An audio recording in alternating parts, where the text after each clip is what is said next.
బులెటిన్లో breaking news చూస్తున్నాం. Kadapa corporation general body meeting రసవత్తరంగా మారింది. కార్పొరేషన్ ముందు పోలీసులు భారీ బందోబస్తును ఏర్పాటు చేశారు. గతంలో సమావేశం హాల్లో స్థానిక ఎమ్మెల్యే మాధవిరెడ్డికి స్టేజ్ పైన కుర్చీ వేయలేదన్న కారణంగా మీటింగ్ పలుమార్లు వాయిదా పడుతూ వస్తుంది. ఈసారి ఎమ్మెల్యే మాధవిరెడ్డికి స్టేజ్ పైన కుర్చీ ఏర్పాటు చేశారు. అయితే కుర్చీ ఏర్పాటు చేయడంపై మేయర్ ఆగ్రహాన్ని వ్యక్తం చేశారు. ఎవరిని అడిగి కుర్చీ ఏర్పాటు చేశారంటూ ఫైర్ అయ్యారు. అటు కడప కార్పొరేషన్ ఆఫీస్ ఎదుట పోలీసులు భారీగా మోహరించారు. అక్కడ ఏం జరుగుతుందోననే ఉత్కంఠ నెలకొంది. ఇప్పుడు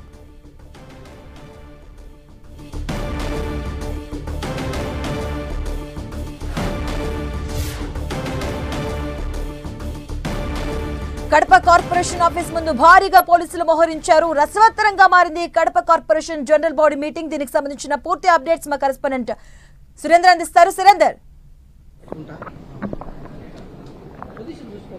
మాధవి, కార్పొరేషన్లో జరిగినటువంటి రగడ కారణంగా ఈరోజు సర్వసభ్య సమావేశం ఏర్పాటు చేసేలా మేయర్ సురేష్ బాబు ఏర్పాటు చేసుకున్నాడు. కాసేపటి క్రితమే మేయర్ సురేష్ బాబు తన ఛాంబర్లో సర్వసభ్య సమావేశం ఏర్పాటు చేయడంతో పాటు తనకున్నటువంటి మద్దతు కలిగిన కార్పొరేటర్లతో మీటింగ్ ఏర్పాటు చేసినట్లు మీడియాకు వెల్లడించారు. అలాగే 3వ ఫ్లోర్లో ఏర్పాటు చేసినటువంటి సమావేశ మందిరానికి ఎమ్మెల్యే మాధవిరెడ్డి కాసేపటి క్రితమే చేరుకున్నారు. ఇక్కడ ఏర్పాటు చేసినటువంటి చైర్లో తను ఉండడంతో పాటు ఇక్కడ కమిషనర్కు అలాగే మేయర్కు ఇద్దరు ఎమ్మెల్యేలకు ప్రత్యేకంగా చైర్లు ఏర్పాటు చేశారు. ఈ సమావేశ మందిరానికి రాకోకుండా కిందనే ఉన్నటువంటి కాన్ఫరెన్స్ హాల్లో తనకు మద్దతుగా ఉన్నటువంటి వైసీపీ కార్పొరేటర్లతో కలిపి నేను మీటింగ్ ఏర్పాటు చేస్తున్నట్లు కాసేపటి క్రితమే కమిషనర్కు మేయర్ లేఖ కూడా పంపారు. ఆ లేఖను బేస్ చేసుకుని మరి కమిషనర్ కింద కాన్ఫరెన్స్ హాల్లో జరగబోయే మీటింగ్ అటెండ్ అవుతారా లేదంటే సమావేశ మందిరానికి వస్తారా అనేది మాత్రం ప్రస్తుతానికి సస్పెన్స్గా మారింది. ఎందుకంటే ఎమ్మెల్యేకు ఏర్పాటు చేసినటువంటి కుర్చీ మొదటిసారి ఈరోజే కావడంతో ఆమె వచ్చి నేరుగా తన కుర్చీలో కూర్చున్నారు. తనతో మద్దతుగా ఉన్నటువంటి టీడీపీ కార్పొరేటర్లు కూడా ఆమె వెంటే వచ్చి సమావేశ మందిరంలో రెడీగా కూర్చున్నారు. వాళ్ళు మిగతా సభ్యులందరూ వస్తే కార్యక్రమాన్ని ప్రారంభించే విధంగా ఎమ్మెల్యే అయితే చెప్తున్నటువంటి పరిస్థితి చూడాలి. మరి కాసేపట్లో మేయర్ సురేష్ బాబు తన టీంతో పైకి వచ్చి ఈ సమావేశ మందిరంలో సమావేశాన్ని నిర్వహిస్తారా లేదంటే తమకున్నటువంటి 24 అంశాల అజెండాను అక్కడే ఆమోదించుకొని వెళ్తారా అనేది మాత్రం చూడాల్సి ఉంటుంది.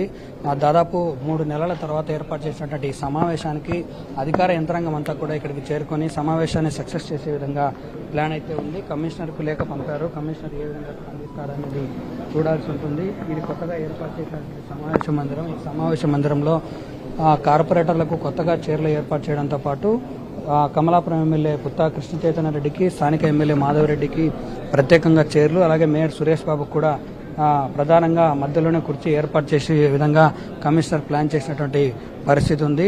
మొత్తంగా చూడాలి మరి కాసేపట్లో మేయర్ సురేష్ బాబు ఇక్కడికి వచ్చి వీళ్ళతో పాటు కలిసి సమావేశంలో అటెండ్ అవుతారా లేదంటే తనకున్నటువంటి అజెండాను ఆమోదించి వెళ్తారా అనేది మాత్రం చూడాల్సి ఉంటుంది. మాధవి, సురేంద్ర, ప్రెజెంట్ సిచ్యువేషన్ ఎలా ఉంది? బయట కూడా పోలీసులు భారీగా బందోబస్తును ఏర్పాటు చేశారు. అటువైపు కార్పొరేషన్ నుంచి అంటే మేయర్ ఏం చెప్తున్నారు? సమావేశానికి హాజరవుతారా? ఎలా ఉండే అవకాశం ఉంటుంది?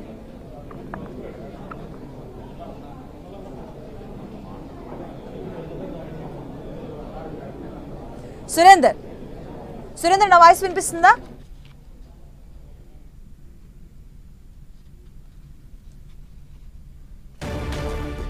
Kadapa corporation general body meeting రసవత్తరంగా మారింది. అధికార పార్టీకి తొత్తులుగా వ్యవహరిస్తున్నారంటూ కామెంట్స్ వినిపిస్తున్నాయి. అటువైపు వైసీపీ కార్పొరేటర్ గా ఉన్నటువంటి సురేష్ బాబుతో కార్పొరేషన్ ఆఫీస్ ముందు భారీగా మోహరించారు పోలీసులు. మనం చూడొచ్చు. ఇటువైపు ఎమ్మెల్యే అలాగే మరోవైపు కూడా మేయర్ అన్నట్టుగా మారింది. గతసారి కూడా రసవత్తరంగా మారింది.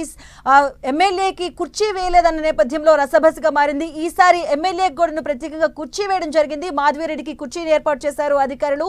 ఈ నేపథ్యంలోనే ఎవరిని అడిగి కుర్చీ వేశారంటూ కూడా మేయర్ ఆగ్రహాన్ని వ్యక్తం చేయడం జరిగింది. Kadapa corporation general body meeting రసవత్తరంగా మారింది. మనం చూడొచ్చు లైవ్ ద్వారా కూడా. ఒకవైపు ఆల్రెడీ మాధవిలతారెడ్డి అక్కడికి వచ్చి చేరుకోవడం జరిగింది. మరోవైపు కార్పొరేషన్ తన సభ్యులతో కూడా మేయర్ కూడా అక్కడికి చేరుకున్నారు. స్థానిక సంస్థల కడప మేయర్ దానికి సంబంధించినటువంటి corporation office general body meeting రసవత్తరంగా మారింది.